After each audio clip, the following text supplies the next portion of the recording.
Hello everyone. I am here today to show you a kind of a brief overview of some work that I've done in a contract role.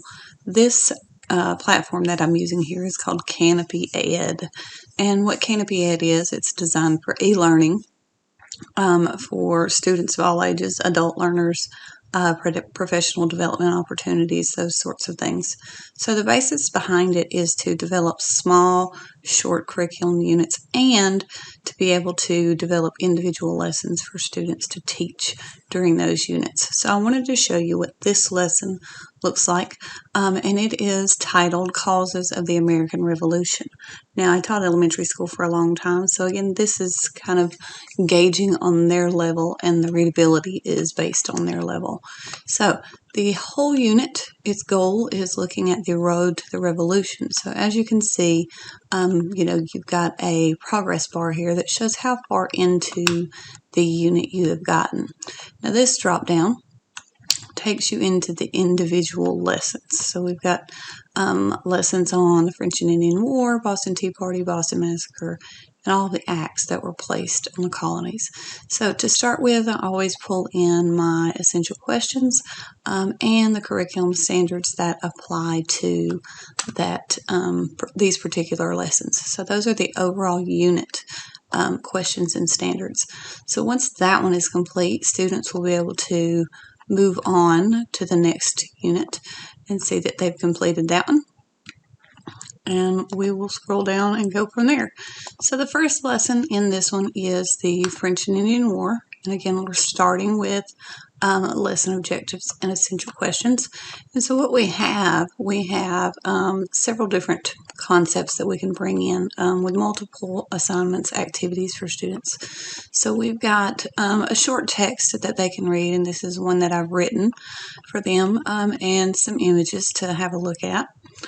You can embed video into your website. So I've embedded a quick little history channel video into this unit. And another concept that they've added is we can add questions into the video just to check for understanding as they've gone along. So those videos work very well, and I really like the concept of embedding questions. All right, further down, you can ask short answer questions. This one has, just the one short answer, but then you can also hold discussions. So what this is, it's a discussion board. Students will respond to one question, and then one of the course requirements is to be able to respond to at least one other classmate.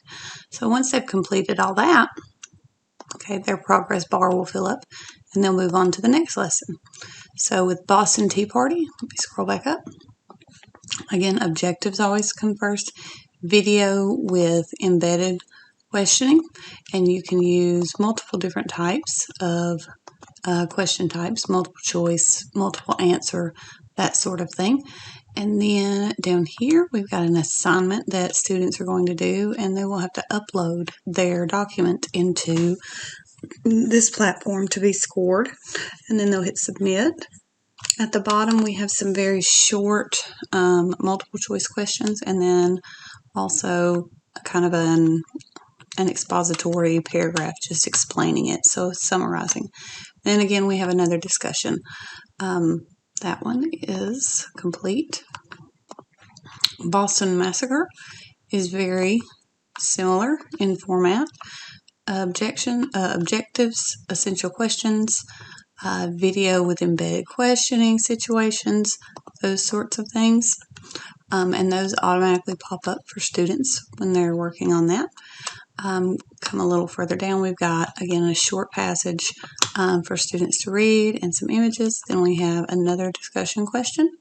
And this is an assignment that students would be required to keep or to take part in by inserting text boxes and then typing their answers and submitting it. So they would click submit down at the end once they are finished with that piece. Now, the last unit in this one, or the last lesson in this one, should I say, is that very last one. We've got Road to Revolution. All right, go back up. Road to Revolution. We've got a short little slideshow with a voiceover. Then we have lots of information on those different acts. And you keep scrolling. We've got another video. No embedded questions on that one because it's just a fun one. And then we have a summative assignment, which is kind of a longer piece. It's an extended response. And once all of those activities are completed, students are finished and they will hit submit, and it will issue them a certificate for completing the course. If you have any questions, you can always email me. My contact information is linked here in my profile. And I hope you enjoyed and are impressed by some of the work that I have completed with CanopyEd.